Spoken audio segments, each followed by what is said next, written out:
ఇటీవల సజ్జల రామకృష్ణారెడ్డి తెర వెనక జగన్మోహన్ రెడ్డి చేపట్టాలి అనుకుంటున్న కార్యక్రమాలను తెర వెనక నుంచి నడిపే ప్రయత్నం చేస్తున్నాడంటే ఎస్ అవుననే సమాధానం వస్తుంది. మీడియా కంట కూడా పడకుండా ఇటీవల సజ్జల రామకృష్ణారెడ్డి గుంటూరు జిల్లా జైల్లోకి వెళ్ళి ఒక వ్యక్తిని కలిసి వచ్చారు అనేది ఇప్పుడు ప్రధానంగా చర్చనీయాంశంగా మారింది. అయితే ఎవరిని కలిసి ఉంటారు అనేది ఇక్కడ ప్రధానమైనటువంటి ప్రశ్న. అయితే మాజీ ఎంపీ, వైసీపీ మాజీ ఎంపీ అయినటువంటి నందిగాం సురేష్ ఆల్రెడీ గుంటూరు జైల్లో అరెస్ట్ అయి ఉన్నాడు. ఒక మరియమ్మ అనే ఒక మహిళా హత్య కేసులో నిందితుడిగా ప్రస్తుతానికైతే జైల్లో ఉండటం జరిగింది. అయితే అదే జైల్లో మరొక వ్యక్తి కూడా ఉన్నారు. ఆ వ్యక్తిని కలవటానికే వెళ్ళుంటారు అనేది ఇప్పుడు నడుస్తున్నటువంటి చర్చ. ఆ వ్యక్తే విజయపాల్. విజయపాల్ అనగానే మీకు గుర్తొచ్చి ఉంటుంది, రఘురామకృష్ణరాజుని వేధించిన కేసులో ఏఎస్పీగా రిటైర్ అయినటువంటి విజయపాల్ని ప్రస్తుతానికి అరెస్టు చేశారు. 2 రోజుల పాటు సిఐడి విచారణ కూడా తీసుకున్నారు. బట్ ఆ విచారణలో ఎటువంటి సహకారం అందించలేదు, తెలియదు, గుర్తులేదు, మర్చిపోయారని చెప్పి డొంక సమాధానాలు చెప్పించి తప్పించుకున్నారు. మరొక 5 రోజులు అడిషనల్ కస్టడీ కావాలి, మాకు సహకరించలేదని చెప్పి సిఐడి పిటిషన్ కూడా వేయటం జరిగింది. ఈ నేపథ్యంలోనే తాడేపల్లి ప్యాలెస్లో వణుకు మొదలైనట్టుగా సమాచారం. ఎందుకు అంటే విజయపాల్ మీద అసలు దేని మీద అరెస్ట్ చేశారు అంటే రఘురామకృష్ణరాజు ఇచ్చినటువంటి కంప్లైంట్ బేస్ చేసుకుని, దాంట్లో ఏవల్గా నాడు సిఐడి చీఫ్గా ఉన్నటువంటి సునీల్ ఉన్నాడు, A2గా నాటి ఇంటెలిజెన్స్ చీఫ్గా ఉన్నటువంటి సీతారామాంజనేయులు ఉన్నాడు, నెక్స్ట్ A3గా విజయపాల్ ఉన్నాడు, A4గా జగన్మోహన్ రెడ్డి ఉన్నాడు, A5గా ఎవరో ఉన్నారు మొత్తానికి. సో ఇలా ఒక ప్రయారిటీ ఆర్డర్ ఉంది. ఎప్పుడైతే విజయపాలు నోరు విప్పుతాడు అని తాడేపల్లి వర్గాలలో అనుమానం కలిగిందో వెనువెంటనే సజ్జల రామకృష్ణారెడ్డి ద్వారా ఒక రాయబారాన్ని పంపినట్టుగా అనుమానం అయితే కలుగుతుంది. అసలు సజ్జల రామకృష్ణారెడ్డి ఎవరిని కలవడానికి ములాఖత్ తీసుకుని వెళ్ళాడో బహిరంగ పరచాలని చెప్పి ఇప్పుడు కొంతమంది టీడీపీ నేతలు కూడా డిమాండ్ చేస్తున్నటువంటి పరిస్థితి. అయితే సజ్జల రామకృష్ణారెడ్డి డైరెక్ట్గా ఏఎస్పీ విజయపాల్ని కలిశాడా లేదా అనేది ఎవరికీ తెలియదు. వాస్తవానికి డైరెక్ట్గా విజయపాల్ని కలవడానికే ములాఖత్ తీసుకుని ఉంటే ఇందులో రాజకీయ అనుమానాలు బలంగా పెరుగుతాయి. బట్ విజయపాల్ పేరు మీద కాకుండా నందిగామ సురేష్ పేరు మీద తీసుకోవడం. వాస్తవానికి నందిగామ సురేష్ని గతంలో ఒక జగన్మోహన్ రెడ్డి పరామర్శించాడు తప్ప ఎవరూ కూడా పరామర్శించలేదు. 4 నెలల నుంచి ఆల్రెడీ నందిగామ సురేష్ జైల్లోనే ఉన్నాడు. ఏదో నిన్న మొన్న అరెస్ట్ అయిన వ్యక్తి కాదు, ఈరోజు వెళ్ళి కలవడానికి. 4 నెలల నుంచి జైల్లోనే ఉన్నాడు. అది తాడేపల్లి ప్యాలెస్కి ఆ జైలుకి మధ్య దూరం గట్టిగా తిప్పి కొడితే 30 కిలోమీటర్లు కూడా లేని పరిస్థితి. మరి ఈ 4 నెలల పాటు అటువైపు కన్నెత్తి చూడని సజ్జల రామకృష్ణారెడ్డి ఉన్నట్టుండి ఎందుకు గుంటూరు జైలు మీద ప్రేమతో ములాఖాతు తీసుకుని ఎవరికంటా పడకుండా వెళ్ళాడు అంటే విజయపాల్కి ఒక బలమైన సందేశం పంపాలని తాడేపల్లి ప్యాలెస్ నుంచి సజ్జల రామకృష్ణారెడ్డికి వచ్చిన ఆదేశాలు అమలు చేయడానికే వెళ్ళాడు అనేది ప్రధాన చర్చ. నందిగాం సురేష్ ద్వారా విజయపాల్తో మాట్లాడించి ఎట్టి పరిస్థితుల్లోనూ రఘురామకరాజు కేసు విషయంలో పొలిటికల్గా ఎవరి పేర్లు బయట పెట్టవద్దు, ఆల్రెడీ ఇరుక్కున్న వాళ్ళు ఎలాగా ఇరుక్కున్నారు, బట్ రాజకీయంగా ఉన్నటువంటి వాళ్ళ పేర్లు బయట పెట్టొద్దని చెప్పడం కోసమేనన్నట్టుగా తెలుస్తుంది. ఎందుకంటే ఆల్రెడీ A3గానో A4గానో జగన్మోహన్ రెడ్డి పేరు కూడా ఇందులో ఉంది. A4 అనుకుంటా. రఘురామకృష్ణరాజు టార్చర్ వ్యవహారంలో A4 జగన్మోహన్ రెడ్డి. ఆల్రెడీ నోటీసులు కూడా జగన్మోహన్ రెడ్డికి ఇవ్వడం జరిగింది. సో పొరపాటున విజయపాల్గా ఇందులో పొలిటికల్గా ఇన్వాల్వ్ అయిన వాళ్ళ పేర్లు చెబితే అది రాజకీయంగా పార్టీకి కోలుకోలేని దెబ్బ. అందులో విజయపాల్ 2 రోజుల కస్టడీ తర్వాత విజయపాల్ కూడా కొంత అప్రూవర్గా మారతాడు అనే ఆలోచన విజయపాల్లో వచ్చినట్టుగా తెలుస్తుంది. తన సన్నిహితుల వద్ద విజయపాల్ ఇదే కొంత ఆవేదన వ్యక్తం చేశాడని కూడా ఒక టాక్ నడుస్తుంది. ఏంటి ఆవేదన అంటే, ఆ రోజు నేను చేసిన పనులు నిబంధనలకు విరుద్ధంగా చేస్తున్నానని నాకు తెలుసు, కానీ తప్పని పరిస్థితుల్లో నేను చేయాల్సి వచ్చింది.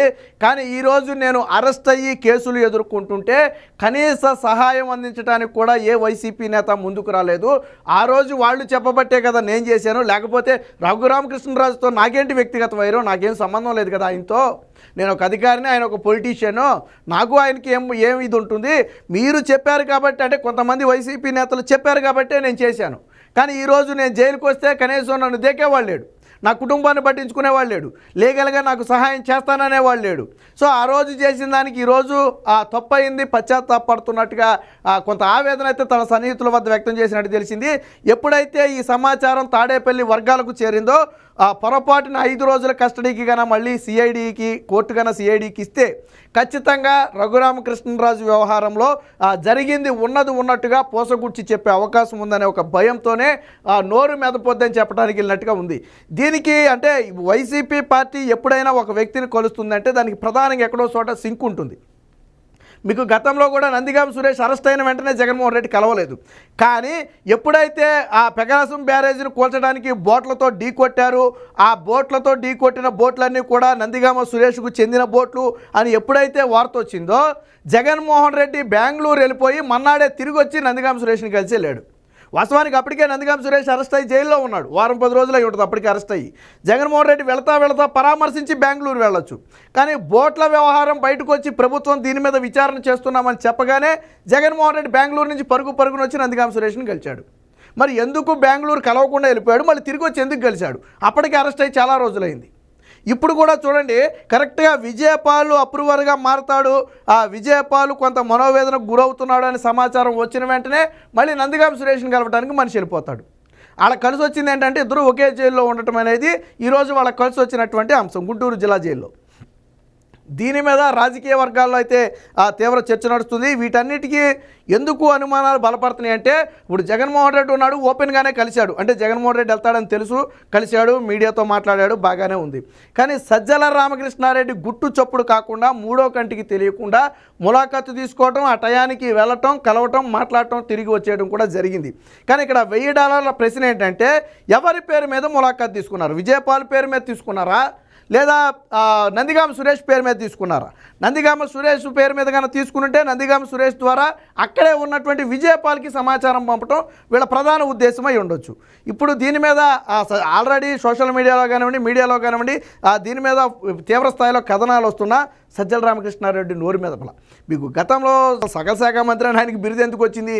ఏ చిన్న ఆరోపణ వచ్చినా ముందు బయటకు వచ్చి ఖండించడమో, వ్యతిరేకించడమో, అనుమతించడమో లేదా ఒప్పుకోవడం ఏదో ఒకటి జరుగుద్ది. కానీ సజ్జల రామకృష్ణారెడ్డి కూటమి ప్రభుత్వం వచ్చిన తర్వాత అసలు నోరు విప్పలేదు, పక్కన పెడితే ఇప్పుడు ఆయన మీద తీవ్ర విమర్శలు వచ్చినా నోరు విప్పలేని స్థితిలో ఉన్నారు. వైసీపీ వర్గాల్లో కూడా కొంత అనుమానం ఉంది. నిజంగా సజ్జల రామకృష్ణారెడ్డి విజయపాల్ కోసం వెళ్ళాడా, లేకపోతే నందిగామ సురేష్ కోసం వెళ్ళాడా? లేదు, నందిగామ సురేష్ కోసమే అనుకుందాం. 4 నెలల తరువాత ఎందుకు ప్రేమ పుట్టుకొచ్చింది నందిగామ సురేష్ మీద? 4 నెలల నుంచి జైల్లోనే ఉన్నాడు. దాదాపుగా 120 రోజులు పైబడి జైల్లోనే ఉన్నాడు నందిగామ సురేష్. 120 రోజుల తర్వాత ఎందుకు నందిగామ సురేష్ మీద ప్రేమ పుట్టుకొచ్చింది? ఇలా 1 కాదు 2 కాదు అనేక ప్రశ్నలు అయితే ఉత్పన్నమవుతున్నాయి. ఇటుపక్క రఘురామకృష్ణరాజును కూడా ఈ కేసుని చాలా సీరియస్గా తీసుకోవడం జరిగింది. ఇప్పటికే ఆయన డిప్యూటీ స్పీకర్గా ఉన్నాడు, మనందరికీ తెలిసిందే. ఎట్టి పరిస్థితుల్లో అసలు దొంగ ఎవరు? రఘురామకృష్ణరాజు చెప్పేది ఎవరు? విజయపాల్ అనే వ్యక్తి కేవలం వాళ్ళు చెప్పింది చేసిన వ్యక్తి. వాస్తవానికి ఆ రోజు ఆయన ఆధ్వర్యంలోనే కేసు మొత్తం కూడా డీల్ చేయడం జరిగింది. ఎందుకు విజయపాల్ మేడకు చుట్టుకుందంటే సరే చెప్పింది ఎవరైనా కానీ ఆ రోజు రఘురామకృష్ణరాజు కేసు మొత్తాన్ని చూసిన వ్యక్తి విజయపాల్. తర్వాత ఏఎస్పీగా ఆయన రిటైర్ అయ్యాడు. అయితే ఇక్కడ ఇంకొకటి రఘురామకృష్ణరాజు ప్రధాన డిమాండ్లు ఏంటి? నన్ను చూడటానికి 4 ముసుగులు వేసుకుని వచ్చారు. ఆ వచ్చిన 4 ఎవరు? 1, 2 నన్ను కొడుతుంటే వీడియో కాల్ చేసి అటుపక్క వాళ్ళకి చూపించారు. ఎవరికి చూపించారు? ఎవరు ఆ వీడియో కాల్ చూశారు? సో ఇలాంటి అనేక ప్రశ్నలకు సమాధానం దొరకాలి. విజయపాల్ నోరు విప్పితే ఈ 2 ప్రశ్నలకు సమాధానం దొరుకుతుంది.